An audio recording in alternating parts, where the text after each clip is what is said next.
பெரம்பலூர் தனலட்சுமி ஸ்ரீனிவாசன் பல்கலைக்கழகத்தில் ஒரே பூமி ஒரே ஆரோக்கியத்திற்கு யோகா என்ற உலகளாவிய தத்துவத்தை அடிப்படையாக கொண்டு சர்வதேச யோகா தினம் சிறப்பாக கொண்டாடப்பட்டது. இந்த விழாவிற்கு தனலட்சுமி ஸ்ரீனிவாசன் பல்கலைக்கழகத்தின் வேந்தர் ஸ்ரீனிவாசன் தலைமை வகித்தார். யோகா நிகழ்வில் மாணவர்களுடன் சேர்ந்து யோகாசனம் செய்தார்.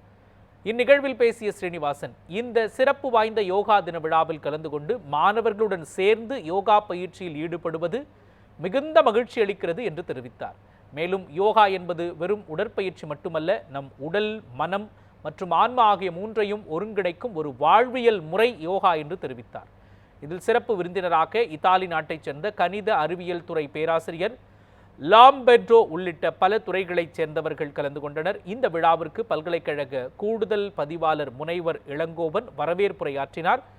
ஸ்ரீனிவாசன் கலை மற்றும் அறிவியல் கல்லூரி முதல்வர் முனைவர் வெற்றிவேலன் நன்றி உரையாற்றினார். இந்நிகழ்வில் தனலட்சுமி ஸ்ரீனிவாசன் பல்கலைக்கழகம் மற்றும் தனலட்சுமி ஸ்ரீனிவாசன் கல்வி நிறுவனங்களின் முதல்வர்கள், துணை முதல்வர்கள், பேராசிரியர்கள், ஊழியர்கள் மற்றும் மாணவ மாணவிகள் உட்பட 5000க்கும் மேற்பட்ட